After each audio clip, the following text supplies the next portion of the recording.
ಅವ್ಯವಸ್ಥೆಯ ಆಗರವಾದ ತಿಪಟೂರು ತಾಲೂಕಿನ ನಾಡ ಕಚೇರಿ.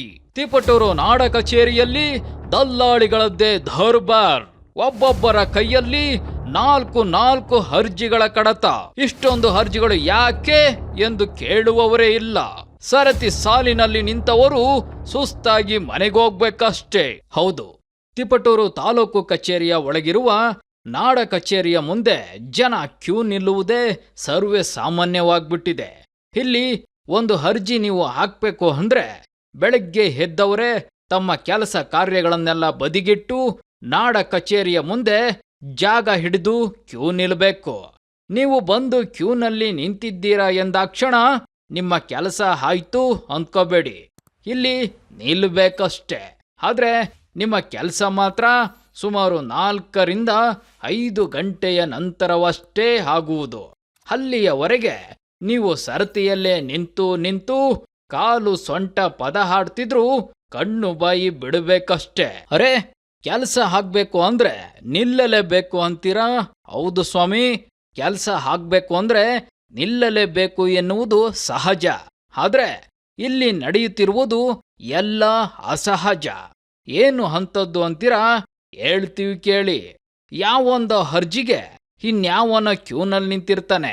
ಅವನು ಕೇವಲ ಒಂದು ಅರ್ಜಿಗೆ ನಿಂತಿರುವುದಿಲ್ಲ, ಕೈಯಲ್ಲಿ ಸುಮಾರು 4-5 ಅರ್ಜಿಗಳನ್ನಿಡಿದು ಕ್ಯೂನಲ್ಲಿ ನಿಂತಿರ್ತಾನೆ.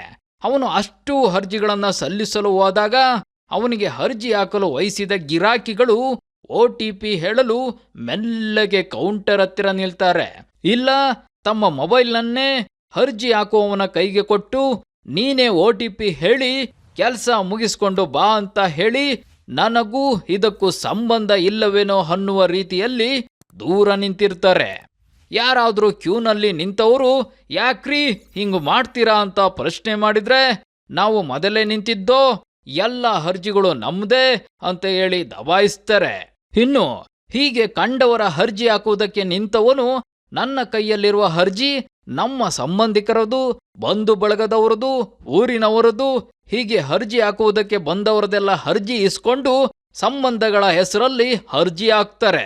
ಇದನ್ನೆಲ್ಲ ನೋಡ್ಕೊಂಡು ಕ್ಯೂನಲ್ಲಿ ನಿಂತಿರುವವರು ತಲೆ ಕೆಟ್ಟು ಏನಾದ್ರೂ ಜೋರಾಗಿ ದಬಾಯಿಸಿದ್ರೆ, ಅರೆ ಅವರು ನಮ್ಮ ಸಂಬಂಧಿಕರು, ಅವರದು ನಾನೇ ಹಾಕುವುದು, ಏನೋ ಒಬ್ಬರಿಗೆ ಒಂದೇ ಅರ್ಜಿ ಹಾಕಬೇಕಂತ ರೂಲ್ಸ್ ಇದೆಯಾ, ಇಲ್ಲ ಅವರೇ ಅರ್ಜಿ ಹಾಕಬೇಕಂತ ರೂಲ್ಸ್ ಇದೆಯಾ ಎಂದು ಬಾಯಿ ಜೋರು ಮಾಡಿ ಸಮಜಾಯಿಷಿ ಕೊಟ್ಟು ನುಳಿಸ್ಕೊಳ್ತಾರೆ. ಸ್ನೇಹಿತರೆ, ಒಂದು ಕಡೆ ಈ ರೀತಿ ದುಂಡಾವರ್ತನೆ ತೋರಿಸಿ ಕೆಲಸ ಸಾಧಿಸಿಕೊಳ್ಳುವವರು, ಇನ್ನೊಂದು ಕಡೆ ಅಮಾಯಕವಾಗಿ ಸರತಿ ಸಾಲಿನಲ್ಲಿ ನಿಂತು ತಮ್ಮ ಸರತಿಗಾಗಿ ಕಾಯುವ ಜನರು. ನಮ್ಮ ಪ್ರಶ್ನೆ ಇಷ್ಟೇ, ಸರ್ಕಾರದ ಕಚೇರಿಗಳು ಯಾವತ್ತು ಜನಸ್ನೇಹಿಯಾಗಿರಬೇಕು. ಯಾರಾದ್ರೂ ನಾಡ ಕಚೇರಿಗೆ ಅರ್ಜಿ ಹಾಕಲು ಬಂದ್ರೆ ಮೊದಲು ಆ ಅರ್ಜಿಗೂ ಅವರಿಗೂ ಏನು ಸಂಬಂಧ ಎಂದು ಕೇಳಬೇಕು.